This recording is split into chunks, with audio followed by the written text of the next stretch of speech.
Hello and welcome to the Game Dev Local Podcast. I'm your host, Oscar Clark, he, him, and I am on a Podquest to learn everything you wanted to know about game dev, but never dared to ask. Today we're going to dive into the murky waters of what is a VTT, and in particular I am delighted to be joined by Gunnar. Gunnar, tell us a little bit about yourself and your background and what you do. Well, hello, Oscar. What a pleasure to be here. Thank you for inviting me over. My name is Gunnar. I've been kind of working in the gaming industry for my entire life, but very different parts of it.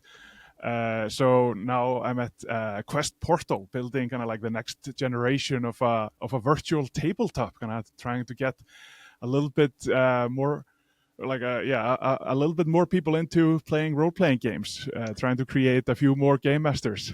Exactly, and as we've talked about this, I'm pretty sure I've mentioned this on the podcast before, but I first started playing D&D when I was 10 years old.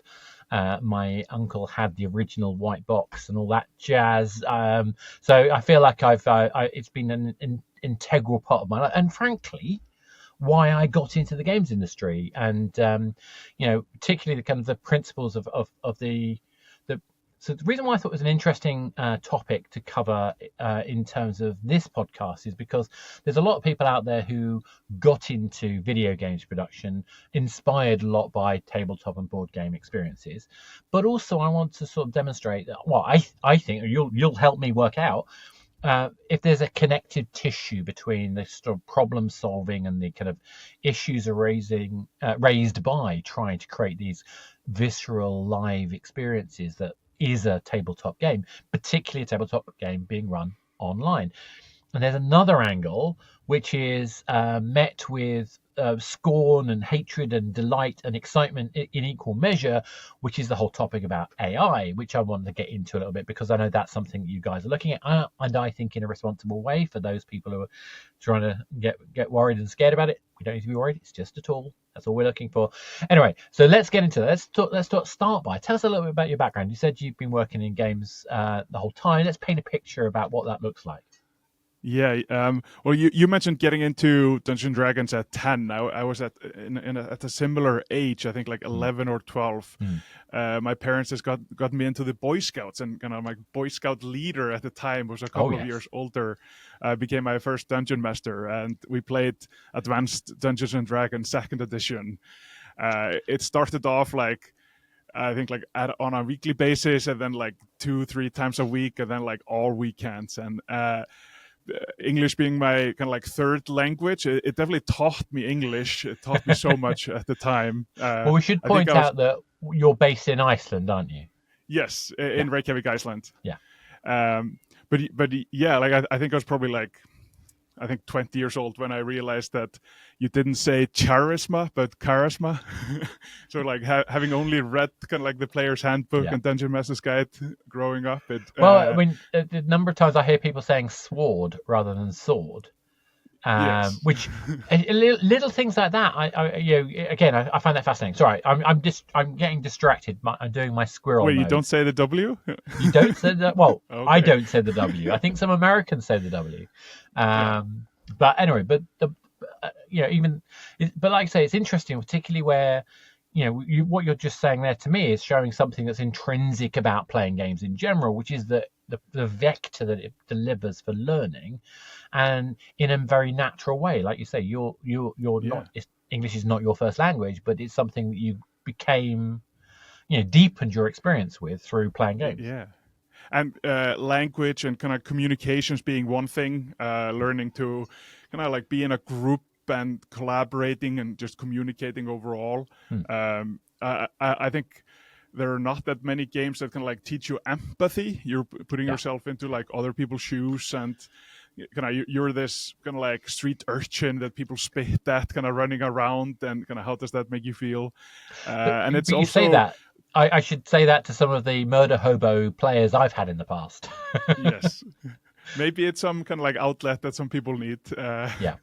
But it's but it's also like a collaborative game. And most of the time, kind of like video games are competitive, or at least there's some like different elements to it. There are, of course, collaborative game, but most role-playing games are very collaborative, where you're on a quest together. You're kind of venturing out into the unknown with your group of friends and solving problems and riddles and kind of like discovering and exploring with a group. So it's I think it's totally.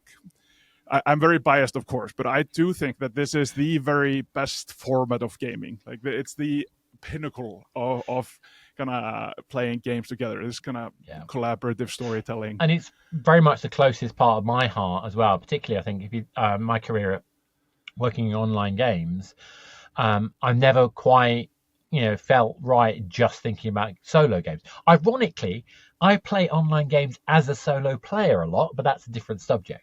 But I particularly like your point about like the collaborative nature of how the players have stakes for each other and have consequences within that group. And that's one of the things as a DM I like to really exploit and kind of like throw things at them that puts them at odds with each other. And that emotional tension. But then we're coming back to empathy. We're coming back to engagement, depth of story. It's a common... Again, the thing I talk about with games a lot is that games are verbs we do. Yeah. And I think the joy of the online kind of tabletop is that we do it together. Yeah. And as you mentioned, kind of like that you put something towards the players and you get immediate feedback. Like you immediately see if the players in front of you enjoy the story you're telling. And I think that is why tabletop role-playing games are such an incredible kind of like sparring ground or kind of academy for kind of like growing game designers. I think like most of the best game designers in the world kind of like cut their teeth at the table in tabletop role-playing games, because you get this immediate feedback that you don't get. Like if you're designing a video game, you might get feedback like in loops of like or like years from now if you actually like release the game or but at the gaming table you kind of start off kind of like over the weekend, you prep a session, you kind of like write down a list of secrets and clues or like however you prep. And then just like Monday night comes, it's your game night, and you immediately get feedback about kind of like that adventure. And you fine tune your craft and hone your skills and kind of get another chance to run another game a week later. It always makes me smile when people talk about how much prep they do. I literally do none. Ever. But then I spent decades running improvised games at conventions. So I have like literally decades of experience doing that. And that's not something for the faint-hearted. But it's also kind of interesting, kind of like different styles. And I really admire those those DMs that can create these kind of evolving worlds. And the reason I'm mentioning it is because I think one of the things that you're highlighting here, which I think is really important, is that we get to learn about telling stories. We get to learn about different narrative styles. We get to learn about rule systems. We get to learn about statistics. We get these frameworks, these rule systems that allow us to understand what fair, what correct, what right is, and consequence looks like. And I think if you're going to come at it thinking about how to make games in general, what an amazing foundation in all of the aspects. What does balance look like? Well, when we see us playing a D&D game and we're rolling against a monster, we get a sense, that innate feel of, is that monster we're fighting a fair fight or not? And my aim as a DM is to make sure it's never a fair fight. I love this story. Like someone was walking past some like kids where there was like maybe a 10, 11-year-old running a game, and they were fighting this big dragon, and the kid dungeon master wasn't writing anything down, and he asked the kid like, why you're not writing down like the hit points of the dragon? And the kid just looked back at him and just like, he'll die when we stop having fun. Perfect. It's all about kind of like you have this real-time feedback, and you calibrate the kind of challenge and the encounter just based on you're having fun. I'm immediately going to go and rewrite all of my universal role-playing game on the principle of the monster dies when you stop having fun. Yes. I've definitely incorporated that into some of my games. It's like some people are touchy about kind of like fudging the numbers or fudging the dice, and like I think it's just all about having fun, and like ultimately, it's what I like about this. So again, I think what you're highlighting here is that again the formative nature of these games allows people. So those people who are rules lawyers are getting Yeah. a specific element of fun, a specific element of satisfaction by their depth of knowledge and their ability to apply. Yes. And actually, I like having rules lawyers in the room. And it's a bit like Douglas Adams talking about deadlines. I like the sound of them as they fly past. But but I'm joking. But there is something about, oh, okay, I've got your logic, but I'm going to apply this Yeah. particular approach. And I find that it's the mix and the diversity of player styles, interests, engagement, whatever. That's what adds to the experience. Doesn't detract. Hopefully, as long as you're all friends about it, it actually adds when you get these different personality types interacting and gelling, and you get stories that you wouldn't have made up yourself. And I think that's really powerful. Yeah. And I think like the mechanics can be used to just like help put structure and kind of like formatting around the adventure, and Yeah. kind of like there's this Japanese kind of like saying that is shuhari, which kind of like translates as, or it's like more used around like teaching and training, but it's kind of like the concept of when you're like a beginner, a novice, or like at the very early stages of a craft, and then kind of you're at the medium stage, or then you're an expert, or kind of like a sensei, a master. And the concept is around like, how do you explain something to someone at those different levels? And the example that is often taken is cooking, something that like everyone kind of can relate to. So at the first stage, you follow the recipe word by word. You use exactly like 1 cup of flour. Yeah. At the second stage, like shu ha ri, like the second stage being ha. I think that I'm pronouncing it correctly, but at the second stage, you might take like 2 recipes and kind of blend them together and play a little around with it. And at the third stage, you don't use a recipe; you use like taste and kind of like smell, and you're kind of like no longer bound to that structure. You're going by your own kind of intuition or gut feeling. So Yeah. I think in many cases, like it really matters, like where you are in your journey. Like if Yeah. you are playing your very first game and someone just tells you like you can do whatever you want, like they might get intimidated or fearful or something. But if you tell them like, here's a specific set of guardrails or a specific adventure, just follow that. It will become a lot easier for kind of maybe your first adventure or your first game to run. And as you kind of like progress, you might use kind of adventure from Pathfinder, but use like a game mechanics from Dungeons and Dragons, and then pull in characters from a movie you just saw, and then as you Absolutely. progress even further, you maybe start kind of like going even further, blowing up even more rules. No, exactly. But this is the metaphor, I think, for any game developer in general. We are always building on the shoulders of giants. Yes. The kind of mechanics that we might use, the type of interaction we might use, the way we tell a story in a game, the way we think about social engagement in a game, they're always drawn from some previous experience, innovated by some personal twist that we can add into it. Now, and part of the problem is, in fact, Scott Rogers, a designer who wrote a book called Level Up, talked about the triangle of weird. So you can change the characters, you can change the world, you can change the interactions, but you can't change all 3. And actually, that's an important part of, I think, as we're learning to play in a like I say, on rails environment, like a tabletop game. It gives us the space to learn what normal looks like, what good looks like, and by the time we're ready to leave those rails, we can then experiment. But if we experiment too wildly, no one else can follow what we're doing. So we're always kind of needing to keep that kind of framework, that kind of not conformity, but kind of like connection. Yeah. And I think everyone has that kind of yearning to customize or mod kind of like their experiences. And in video games, it's kind of like how a bunch of kind of like younger games are being played now, or like younger people Well, look at are Roblox, kind of like modding Roblox, or kind of like and I think that's like a beautiful part of gaming, and it's it's built in to tabletop role-playing games. Like Well, they we are wouldn't meant have to be modded and Counter-Strike. homebrewed. Yeah, we wouldn't have Counter-Strike without that process. We wouldn't have Gary's mod. There are so many games out there that only exist Yes. because someone opened the toolkit and let people play. And I think the why I love about things like Roblox is, instead of you needing to be massively skilled like you used to have to, you can now have anybody give it a go. And to me, that's beautiful. That's amazing.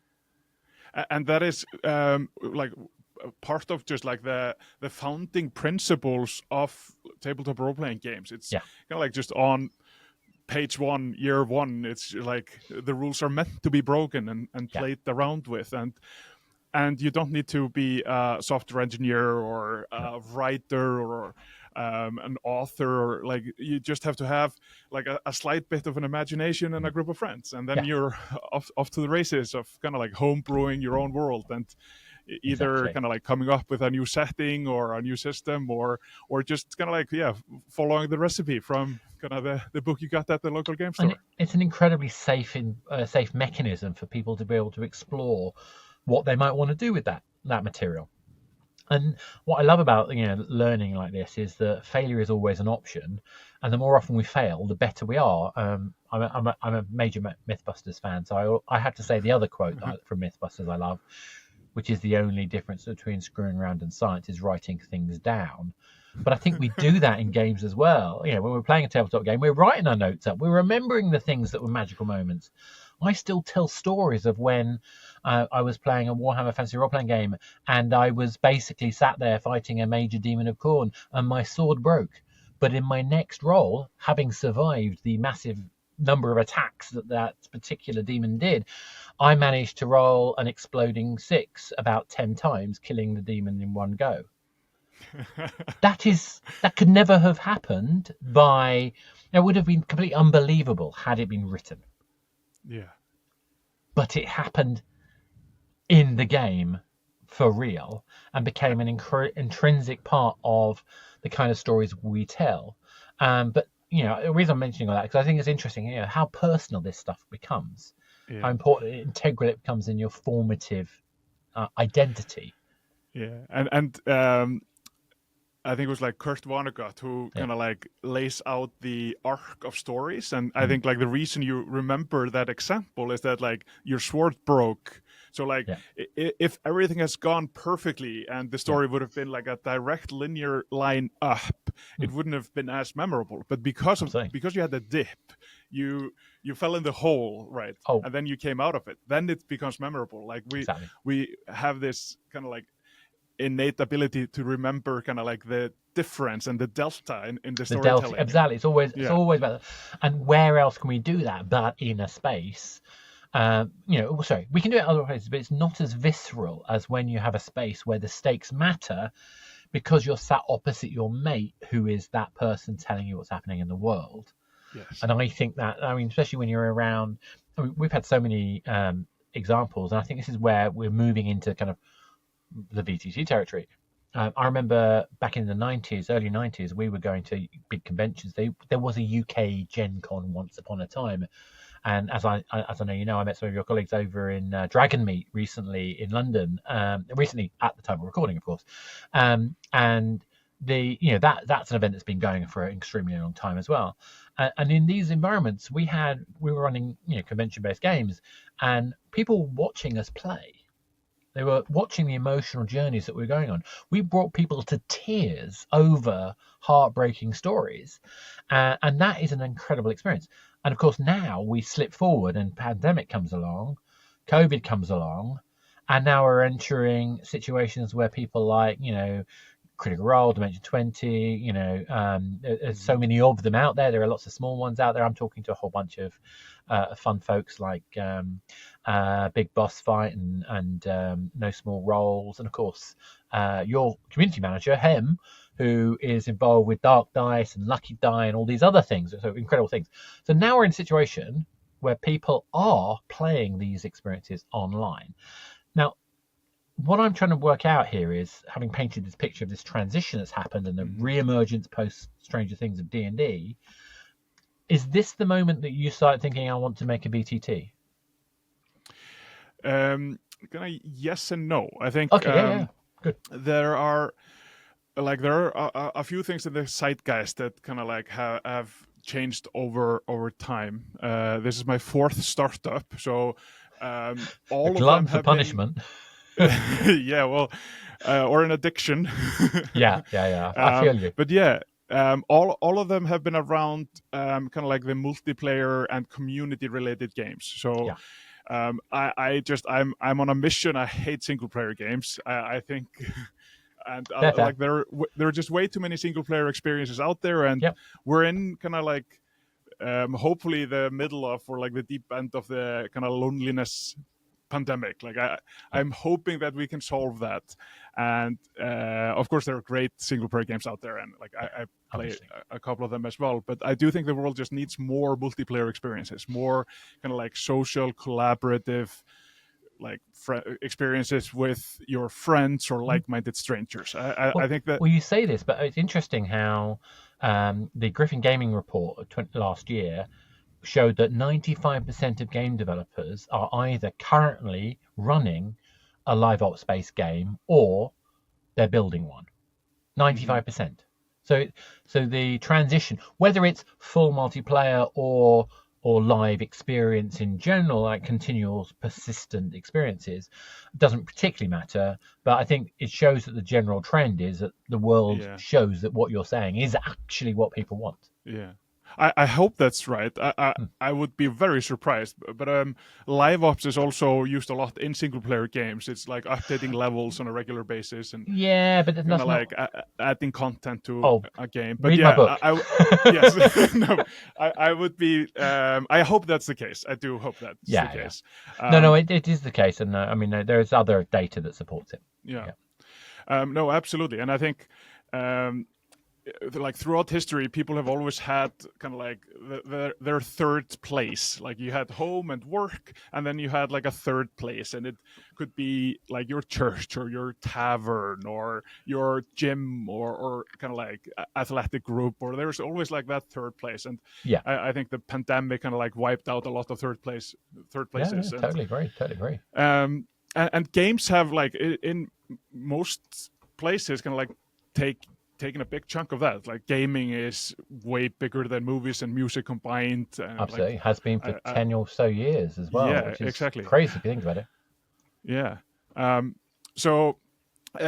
essentially, I just love hanging out with my friends and using games as an excuse for that meetup. And Quest Portal was just initially just built for myself and my friends, and then kind of like as we kind of like grown, we've kind of invited more and more people to it. I think we kind of like publicly launched just about a year ago, and we've been kind of growing a lot since then. But it just kind of like started off as a neat little tool for my friends and I to play our weekly game.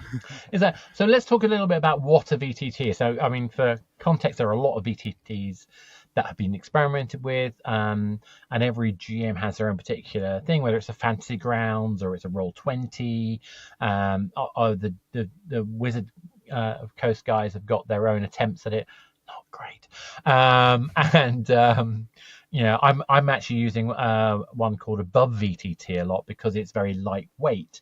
But there are lots of these experiences out there. But what I see you're trying to do is something I think slightly different.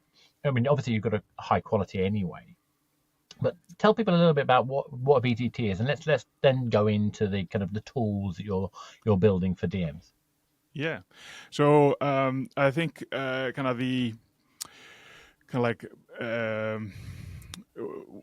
what's a term for someone who does something first? Kind of like the pioneers, innovators. The pioneer, yeah. So like basically like the first app in that space is Roll20. It came out I think like 15 years ago, and it started off as just like what you had on top of the table. It's like the virtual tabletop where you like had your maps and dice and tokens and things like that. So and I think Roll20 has done like a phenomenal job in kind of just bringing that experience to more people, bringing role-playing games to a whole kind of like generation of people that might not have the chance to meet up in person or use these tools to kind of just increase the immersion of their game. Yeah. So and then particularly, I think it's worth just mentioning so that if in case there are people out there who don't understand it, so it's effectively essentially a digital whiteboard that has maps from various game styles. They could be hand drawn, they can be used from external sources, they can even be video overlays, and they play on the screen in a window. In fact, I know friends of mine who literally use this even for real in person, where they'll get a TV monitor essentially down on their table so they can actually put figures onto the TV monitor showing the map at scale. It's incredible experience. Yeah. It's absolutely phenomenal, and it's kind of like shifted a lot in how role-playing games have been played. I remember kind of back in the days when I was playing AT&T second edition with my friends, we hardly ever used maps. We had graph paper and like 0.3 millimeter like technical drawing pencils to like drawing on the character sheet, and or in some case there was one point where I was using China graph pencils, so a lot of waxy pencils on a plastic sheet on top of something to sort of work out terrible things. Exactly. And we would sometimes use like coins or like some of the dice for like positioning awareness and things like that, to kind of like lay out a battle map to see like, oh, it's like 30 feet this way, or like my bow can kind of is short range for 150 feet. Will I reach this this villain? Or is tape measures, rulers, bits of string, whatever it takes to work out what the range is. And at the same time, in different kind of like parts of like gaming, there were like war gaming coming up, like Warhammers becoming popular, and those games like definitely require kind of like your tabletop and your battle map and all of the different miniatures and minis, and in some cases, for some groups, these two worlds have been like kind of like merging a bit, and like some people rely a lot of them and play very kind of tactical combat heavy games, and others have nothing to do with them and play more what's called like theater of the mind, where they this is just like famously what was it, 4th edition got slammed by people who didn't like the tabletop style, but it was loved by people who did. Well, I say loved, but you know what I mean. But it's interesting how we're very reluctant to innovation. Yet, if you think back, this came out of chainmail. This came out of effectively, figure-based squad combat, and a number of friends of mine who went down the rabbit hole of painting miniatures and stuff like that. In fact, one of my friends, literally that's his hobby now. He has thousands, if not tens of thousands, of miniatures he paints on a regular basis. We never get to play a game with him anymore. He just wants them for himself. He just likes the painting. That's his craft now. Honestly, though, it's amazing when people who can do that really well, and I am not one of them. It's an absolute art form, no question about it. And playing in a group that uses this, like has their like whole dwarven fort set up, or like has like a big pirate ship, and like everyone has their custom minis, like that's a phenomenal experience. But at the same time, like there was another term used for tabletop role-playing games, and that was pen and paper role-playing games. Oh yeah, it's like the same thing, just a different term. And I think it's kind of funny to think through that, like, what if we would have kept calling it like pen and paper role-playing games, and what if we had like virtual pen and papers software instead of virtual tabletop software? Like, does the term and the word usage kind of like define what is built and how people use it, and kind of like do they influence how games grow? Oh, I mean, obviously theatre of the mind being the other term that people use a lot. I mean, there are some people who never worry about the image or the maps. They just try to paint the picture in their heads. Completely valid. I like to have something to compare, and I think one of the advantages of having, actually, I'll tell you one thing. One of the things I used to love as a player was, you talk about pen and paper, as a player trying to draw a map that it's being described to me. Yeah. So my uncle was he had the map in front of him, but he would never show us it. But he would tell us how far things were, and it'd always round up, so that as you played and you drew your map, it would always be slightly wrong, but that was kind of the joy. It made it feel more real. Yeah. Anyway, so I'm just No, I love that. Yeah. But most people, like when they're playing, they have their character sheet. I think like the main artifact of like this genre of game is the character sheet, and like of course the map comes there in as well. But I think that I just love like a nice character sheet, and you scribble on the edges, and kind of like where your hit points feel this.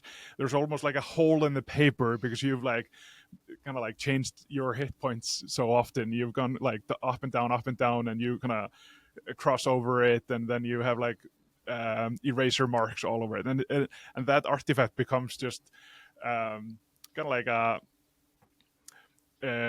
the twin of your character, and kind of like how I think your I've still character got my original Elphys. Yes, my elf character was called Elphys. I know that's such a sad joke. I was about 10 at the time, but I still got the character sheet somewhere. It's like ridiculous. You like to say they're artifacts that you care about. Yeah. So one of the things that we've been spending a lot of time kind of thinking through and kind of like playing around with at Quest Portal is taking that kind of like pen and paper experience, that character sheet, and your notes, your session notes, and kind of like the story arc that you're going with, and kind of really building just like a powerful tool around that part as well, making sure that it's not only about the map. We have like maps, of course, as well, but I think we really shine when it comes to having like just a really nice text editor that is custom for role-playing games. We have these little widgets that allow you to like keep track of hit points or spells. I'm gonna hold on. Well, I was also thinking about one particular one, which I know you've got, which is the biggest bugbear for me is when I'm because I improvise everything, and I'm sat there and they meet a random character because they've just gone down a street. I had no idea they would ever go down. They talk to a merchant and they ask me what his name is. I say, I don't know. Yeah. I know somehow I've got to come up with a name and a personality and a voice and a kind of and your little kind of one of your tools lets you pull up those kind of things pretty quickly, doesn't it? Yes, exactly. I think that's something that all game masters kind of relate to. Like you've prepared this massive church and like all the floors, and the group decides to go into the kind of like house across the street. Of course it is. Of course. And like have this 1 hour conversation with a guard in front of it that like, and they want to know what his pension's like. Yes. Because and that is one of the most kind of like unique things about tabletop role-playing games, and something that like no other game has. Like you can do absolutely everything you want. You can talk to whomever you want about whatever you want. There's no bounds to it. Like with all other types of kind of like video games, mobile games, there are always some constraints and some guardrails, at least today. And these games do not have that, and will never have that. And that's a part of the beauty. That's a part of kind of what makes them so incredible and lively and creative. Yeah, and such a common shared endeavor for creation, because I'm interacting. The only problem comes when a number of times where my party finds a way to get me to get the NPCs to debate each other. Yes. I don't want to be talking all the time. I want you to talk. Exactly. Yeah. And that's like some people talk about the game master as a storyteller. I don't like that, because like everyone around the table is the storyteller. Like, and it's this collaborative storytelling part. Like you want the two players to debate, and like the kind of like happiest moments is when you just like sit back and you don't say a word for 20 minutes while like something is going on. I've got this down to a fine art. My whole game, actual play podcast is intended to make it so it's not me talking at all, apart from the highlights of like how much time is left and stuff like that. So I love it when I can spend a whole session, and I have spent whole sessions in some of my D&D games where they are planning and I just sit back. They've got all the facts, they can decide what they're going to do. that is like an art to it for sure. Yeah. Oh, like I say, I've had decades of doing it, so No, incredible. So yeah, back to the point. So we're talking about these tools and these shortcuts and these mechanisms, so you don't have to have a crazy ADHD brain like mine and 10, 20, 30 years of experience coming up with stuff on the fly. You've got these mechanisms. Now, let's talk a little bit about AI. Now, obviously, AI is something in the games industry in particular that's got mixed reception, but I think the way you guys are trying to approach it is quite smart. It feels to me like the moment of play, the incident of play in a tabletop game is instant. This is not a massive commercial space where you're going to go and resell those elements. But I think the idea of being able to get information and prompts very quickly based on a pool of materials is something very, very useful. And particularly the idea of your character generation. I can't remember if you do map generation, things like that, but monsters, for example, being able to use that as part of the seeding process for those people who do prep, unlike me, who are sensible, actually do prep, the way you can create spaces and story arcs. So what are the biggest challenges you face trying to use those kind of technologies in your toolkit? Yeah, I think it kind of like all comes down to kind of like the overall objective. So like we as a company just have a very clear, just like a mission. Like we want to increase the number of game masters in the world. And I think just having a very clear picture of that part makes kind of downstream decisions a lot easier.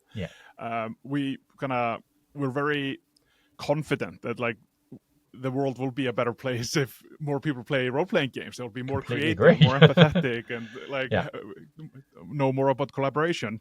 And one of the main throttles, or like one of the main bottlenecks in getting more people into role-playing games is just like the availability and the number of game masters. Like so. Like if we can increase the number of game masters by 100-fold or 1,000-fold, then like more people will play, and then kind of like backtracking from that, like what's stopping people from becoming a game master. And it's usually like not what you would guess at first. Like a lot of people are like, a lot of our kind of like competitors are really focused on making kind of like maps more detailed or more 3D or more AR or VR or something like that. And we don't really think that like that's blocking someone from becoming a game master. It might increase the experience for someone, but it's not really kind of like a blocker. Like it's not like someone like, oh, I won't run a session tonight because it's not in 3D or something like that. But usually the reason is a little bit more maybe like personal or emotional. Like they might not have like the confidence to run a game, or they might not feel like they're ready or feel like they know the rules or something like that. So we're trying to take an approach where if we can just build tooling around making it just a little bit easier around that, just to get into a game and to just increase people's confidence about being able to kind of run a game for their friends. There's this, I think a lot of people are just a little bit afraid of it, like kind of somewhat thinking that they're responsible for their friends having fun that night or something, at least like for your first session. But it's not like that. It's us all doing it, isn't it? Yes, exactly. And as we've talked about, there are like so many different types of game masters and players. Like some prep a lot, some little or not at all. Some use maps, some use the theater of the mind, but they all have like a couple of things in common. Is that there's some like there's a world, there are some rules, and if we can just make it more accessible to kind of understand the world and understand the rules, we're pretty confident that we can just help more people play. And so to me, this is very connected with not just in tabletop games, but in games in general, because actually the principle that how do you make your experience accessible, how do you make it feel satisfying, how do you reduce the friction for people to engage in it, is as important, if not more important, than how pretty it looks, how how technically advanced it is. Yeah, And I think as a group, like we're a small company. We're 9 in the company, like mostly like engineers, and we I think like we have a very high standard for our craft and making things look polished and kind of like performant. And It there are a does lot look of features. lovely. Oh, thank you, I appreciate that. No, it does though. But it's Yeah. the consistency of the experience that I think makes that work. Whatever your particular preferences in art style, whatever. I happen to like it, but more you've managed to keep a consistency. Whereas if I look at something like Fantasy Grounds, I feel like I'm going back to the 1980s in terms of UX. So apologies to the guys who made it. I'm sure they've done everything they can. There's some clever things about it. It drives me mad, the way their UX works personally. But we've also been like very careful about both kind of like consistency across the app, but also like making sure that it's performant across kind of types of devices. Like we have a lot of people playing from their mobile phones, and like I think older game masters would throw their hands in the air and say like, I'll never play from my phone. But like a lot of young people are playing exclusively from their phone and even starting to run games. I have players who play on the phone all the time because they're not always able to be in a consistent place all of the time. Yes. They've got family pressures, work pressures. I've got somebody who works security, so they have a lot of downtime in the office, but they're in the office. So it's much more convenient for them to play on a phone. And then there's like exactly, like you have dorm rooms where you might not have like access to your computer, or you might not own a full-size computer, and you have this like extremely powerful like portable device in your pocket. Exactly. But at the end of the day, like what we just really want to do is just make it more accessible, and it's I think accessibility is like the most important thing to do in software development, and not only kind of like the baseline things about kind of like making things look right, contrast right, and like be readable and things like that, but also like understandable. When you tap something, you expect something to happen, and that happens. Like you kind of expected behavior design, and making sure that we're kind of like just very mindful that our users are like using us for like a very specific goal. So we try to like make their goal kind of like at the forefront and take a step back. Like we're not trying to push our app into everything that you do. So like our app doesn't have like wood or like rusty metal around, and it's just like very minimalistic and clean, and your story and your adventure kind of like is at the top. And the players are probably like 80% of the people, so their main artifact being the character sheet. We try to be like very, very like as I mentioned, like we love character sheets. It's such a phenomenal artifact, so we spent a tremendous amount of just engineering and kind of like crafting character sheets, not only for the kind of like the top systems out there, but making them very kind of like modular and easy to use. So if you've created your own game without knowing to code, you can build a character sheet in our system, and like if you see a character sheet that you like, you can duplicate it and make it your own. And I think most groups out there do something like that. They like, as we've talked about, the modding and the homebrewing is so big that we try to put that really in the forefront. Yeah, I completely get it. I mean, so what we want to do is try and kind of like bring this back. So the world of VTTs, obviously you're exploring, but you've also got experience outside that. What do you think's the sort of biggest lessons that you think that people who are still making traditional games could learn from the lessons you've learned by making the VTT? I think, I think overall, I think a lot of people think that like graphics are the most important part. Like you try to get like AAA graphics, you try to get like as many triangles as possible and your shaders and things like that. And I feel like those things are not what really makes games kind of like memorable and unique. I think they're kind of like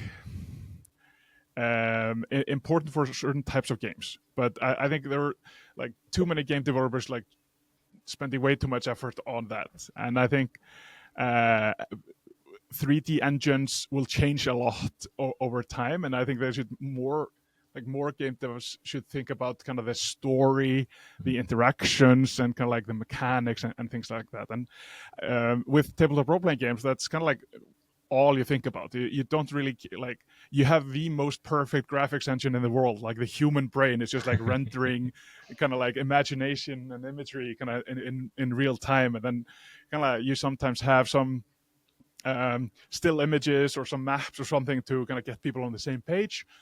But all that matters is kind of like the story, the characters, their backstories, how they interact, and I think that's kind of like the pinnacle of gaming. You know that kind of like chart of Homo sapiens and like the Neanderthals, where like they from left to right they kind of get more raised up. I feel like games, like AAA video games, are on kind of like the far left side with like a hunchback, and then tabletop role-playing games are upright on the right. They're the perfect. Oh, there's fighting talk. Yes. As someone who lives in both worlds, I will plead the fifth, for want of a better phrase. but I also play like video games, of course, and I've built a bunch of them myself, and I love the industry. I think. And it's maybe a little bit of because like tabletop role-playing games is so tiny compared to video games. I feel like I'm allowed to take shots at kind of like Big Brother. You're very much allowed, and because you've been in our space too, particularly in the mobile world. I'm sure you know all of the ins and outs of that space in all of its goods and bads, shall we say. Yes. So yes, exactly. So on that note, thank you very much, Gunnar. That's been fantastic. I mean, really enjoyed chatting to you about kind of your journey with the VTT, and obviously I'm sure people will have picked up I'm slightly biased with my coming from that space in the first place. But if people want to find you or find out more about Quest Portal, where should they go look? We're questportal.com, or search Quest Portal in the App Store and find us out and say hi on our Discord. We're kind of very active there, and all of our community there is incredibly helpful to get kind of people started and playing more games. And thank you so much, Oscar, for the chat. It's been an absolute pleasure. Great. Absolute pleasure for me too. And any excuse I get to talk about, tabletop role-playing games, I will take every chance I can. On that note, so I've been Oscar. I'm your host. I obviously consult in games and fundamentally games. I'm easily found online through @Athanasius on most platforms, including Blue Sky. I'm also Googleable, and you can find me on LinkedIn. But if you're interested in the kind of theatre of the mind kind of improvised actual play, I'm also creating something called Anything Could Happen Show. I'm sure links for such things will be in the notes. If you've enjoyed this, if you're interested in tabletop games, if you're interested in the juxtaposition of technology, gameplay, and the devices that we use, then please tell us what you think. Like, subscribe, share, join us on our Discord and talk about it. Ask us questions, because at the end of the day, we're all on a journey to learn more about the making of games. That's why we're here. Thank you very much for joining me. Thank you, Gunnar. Thank you very much. Bye.